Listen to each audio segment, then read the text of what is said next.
നമ്മളിന്ന് ചർച്ച ചെയ്യുന്നത് അറബി ഭാഷ, അതുപോലെ തന്നെ അറബികളുടെ ത്വബക്കകൾ, എത്ര ത്വബക്കകളായിരുന്നു അറബി ഭാഷ, സമറ്റിക് ലാംഗ്വേജുകൾ ഏതൊക്കെ, അതേപോലെ അറബികളുടെ അസ്വാക്കുകൾ, അസ്വാഖുൽ അറബ്, അതേപോലെ അറബിയിൽ ഉണ്ടായിരുന്ന പ്രധാനപ്പെട്ട രാജവംശങ്ങൾ, അതേപോലെ അയ്യാമുൽ അറബികളുടെ യുദ്ധങ്ങൾ. ഇത്രയും കാര്യങ്ങളാണ് നമ്മൾ ഇതിൽ ചർച്ച ചെയ്യുന്നത്.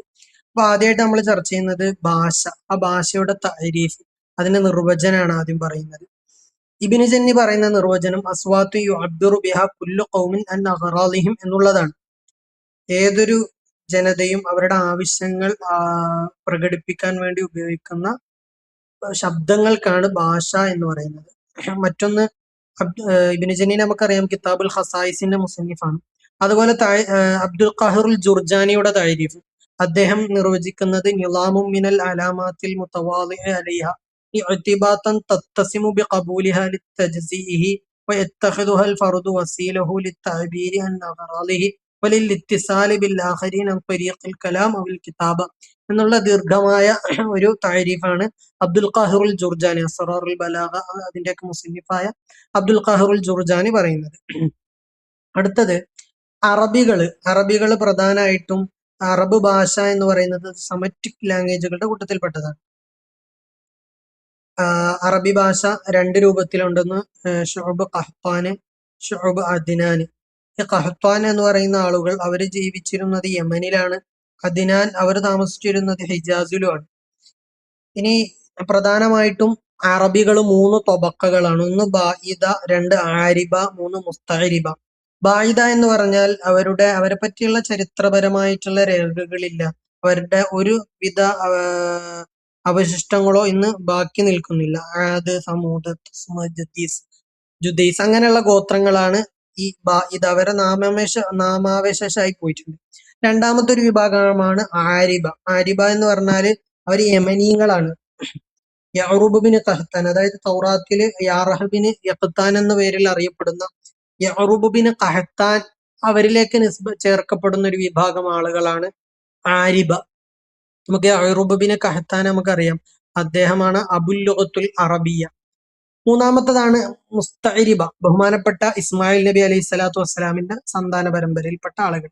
ബി സി 9-ാം നൂറ്റാണ്ട്, ബി സി 19-ാം നൂറ്റാണ്ട്, ബി സി 19-ാം നൂറ്റാണ്ടിലാണ് അവരുണ്ടായിരുന്നത്. ബഹുമാനപ്പെട്ട ഇബ്രാഹിം നബി അലൈഹി സ്വലാത്തു വസ്സലാം ഇസ്മായിൽ നബി അലൈഹി സ്വലാത്തു വസ്സലാമിനും ഹാജറ ബീവി റളിയല്ലാഹു അൻഹയെ മക്കയിൽ കൊണ്ട് താമസിപ്പിക്കുന്നു. അവിടേക്ക് ജുർഹും ഗോത്രം വരുന്നു. അവരിൽ നിന്ന് വിവാഹം ചെയ്ത് ബഹുമാനപ്പെട്ട ഇസ്മായിൽ നബി അലൈഹി സ്വലാത്തു വസ്സലാം അറബി പഠിക്കുക, അങ്ങനെ അവരിൽ നിന്ന് സന്താനങ്ങൾ ഉണ്ടായ ആ ഒരു വിഭാഗമാണ് മുസ്തഅരിബ. ഇനി സമറ്റിക് ലാംഗ്വേജ്, അതായത് നമ്മൾ നേരത്തെ പറഞ്ഞു അറബി എന്ന് പറഞ്ഞാല് സാമുബിന് നൂഹ് അലൈഹി സ്വലാത്തു വസ്സലാം, അവരുടെ മകനാകുന്ന സാമു എന്നവരുടെ ഇതിലേക്ക് ചേർക്കപ്പെടുന്ന സമറ്റിക് ലാംഗ്വേജുകളുടെ കൂട്ടത്തിൽപ്പെട്ടതാണ് അറബി. പ്രധാനമായിട്ടും സമറ്റിക് ലാംഗ്വേജുകൾ വരുന്നത് മൂന്നെണ്ണമാണ്. ഒന്ന് ആറാമിയ, രണ്ട് കന്നാനിയ, മൂന്ന് അറബിയ. അതില് പിന്നെ സമറ്റിക് ലാംഗ്വേജിനെ പറ്റി പറയുമ്പോൾ മറ്റൊരു വിഭാഗം ലാംഗ്വേജ് ഉണ്ട്, അൽ-ലുഗത്തുൽ ആരിയ. അതിന്റെ ഉപവിഭാഗങ്ങളായിട്ട് വരുന്നതാണ് ലാറ്റിനിയ, യൂനാനിയ, സംസ്കൃതിയ. നമുക്കിവിടെ ചർച്ച ചെയ്യാനുള്ളത് ലുഗത്തുൽ സാമിയാണ്. ലുഗത്തുൽ സാമിയ പ്രധാനമായിട്ടും ആറാമിയ, കൻആനിയ, അറബിയ, ഈ മൂന്ന് വിഭാഗമാണ് വരിക. ഇതിൽ തന്നെ ആറാമിയ എന്ന് പറയുന്നതിന്റെ ഉപവിഭാഗങ്ങളാണ് കിൽദാനിയ, ഉഷൂരിയ, സുരിയാനിയ എന്നിവ. അതേപോലെ കൻആനിയയുടെ ഉപവിഭാഗമാണ് ഇബ്രാനിയ, ഫൈനിഖിയ. അതേപോലെ അറബി രണ്ട് രൂപമുണ്ട്, ഒന്ന് മുവരിയ അൽ ഫുസഹയും മറ്റു കബീലകളും ഹബിഷക്കാരും യമനിലുള്ള കബീലകളൊക്കെ സംസാരിച്ചിരുന്ന വ്യത്യസ്ത ലഹജാത്തുകളും. ഇനി നമുക്ക് പറയാനുള്ളത് അറബി ഭാഷയാണ് ലുഗത്തുൽ ഉമ്മിലേക്ക്, മാതൃഭാഷയിൽ ഈ മൂന്ന് ലാംഗ്വേജുകളിൽ നിന്ന് മാതൃഭാഷയാകുന്ന ലുഗത്തു സാമിയിലേക്ക് ഏറ്റവും അടുത്തു നിൽക്കുന്ന ഭാഷ അറബി ഭാഷയാണ്. അതേസമയത്ത് ആറാമിയ ഭാഷ ഏറ്റവും പഴയ ലാംഗ്വേജ് ആണ്. ഇനി ലുഗത്തുൽ അറബ് പ്രധാനമായിട്ടും രണ്ട് വിഭാഗമുള്ളത്, ഒന്ന് ലുഗത്തു ഷിമാലും മറ്റൊന്ന് ലുഗത്തുൽ ജനൂബും. ലുഗത്തു ഷിമാൽ എന്ന് പറഞ്ഞാൽ വടക്കൻ ലാംഗ്വേജ്, വടക്ക് ഭാഗത്തുള്ള ലാംഗ്വേജ്. അതേസമയത്ത് ലുഗത്തുൽ ജനൂബ് എന്ന് പറഞ്ഞാൽ തെക്ക് ഭാഗത്തുള്ള ലാംഗ്വേജ്. ഈ ലുഗത്തു ഷിമാൽ, ആ വടക്ക് ഭാഗത്തുള്ള ലാംഗ്വേജിലാണ് പരിശുദ്ധമായ ഖുറൈശി ലാംഗ്വേജുകളും ഖുർആൻ ഇറങ്ങിയ ലാംഗ്വേജുകളൊക്കെ വരുന്നത് ഷിമാലാണ്. അതേസമയത്ത് ജനൂബ് എന്ന് പറഞ്ഞാല് അത്ര കവിതകളൊന്നും രചിക്കപ്പെടാത്ത ഒരു ലാംഗ്വേജ് ആണ്.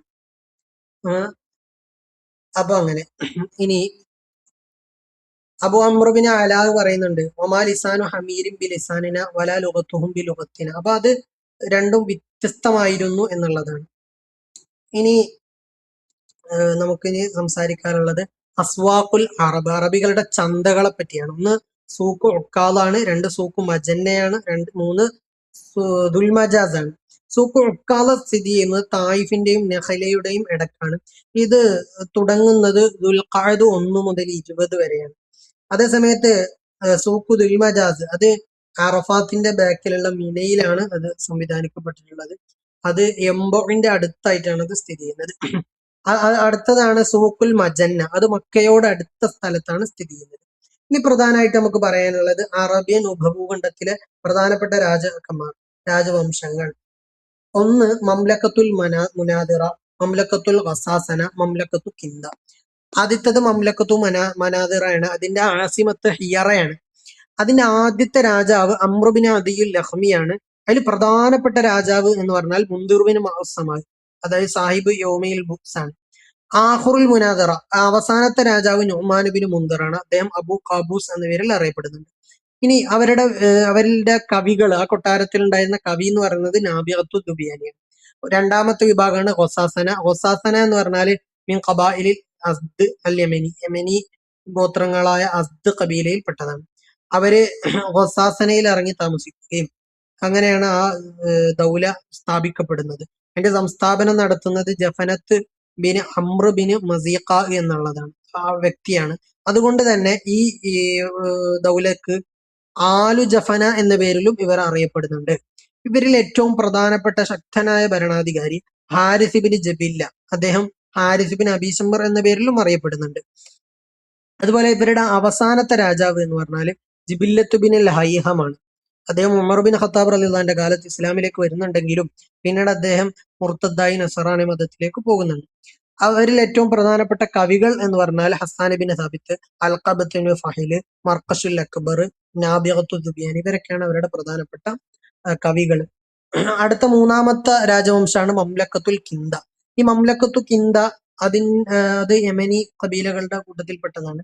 അവരുടെ ആദ്യത്തെ രാജാവ് ഹജർ ബിൻ അമ്ർ അൽ മുലഖബു ബി ആഖിലിൽ മുറാർ, ആഖിലിൽ മുറാർ എന്ന പേരിൽ അറിയപ്പെടുന്ന ഹജർ ബിൻ അമ്രാണ് അവരുടെ ആദ്യത്തെ രാജാവ്.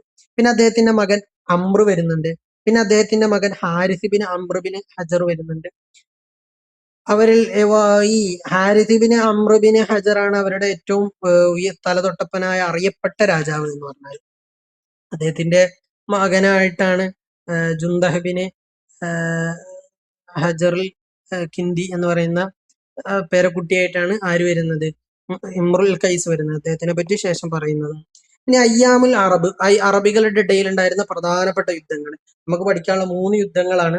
ഒന്ന് ഹർബുൽ ബസൂസ്, തഗ്ലബ് ബക്കർ തഗ്ലബ് കബീലകളുടെ ഇടയിൽ ഉണ്ടായിരുന്ന യുദ്ധമാണ് ഹർബുൽ ബസൂസ്. ഈ രണ്ട് കബീലക്കാരും തഗ്ലബും ബക്കറും ഒക്കെ വായില കബീലയുടെ ഉപവിഭാഗമാണ്. ആ യുദ്ധം ഏകദേശം 40 കൊല്ലത്തോളം നീണ്ടുവന്നു. അതിന്റെ ഹീറോ ബത്തുൽ അത് മുഹൽഹിൽ തഗ്ലബി ആയിരുന്നു.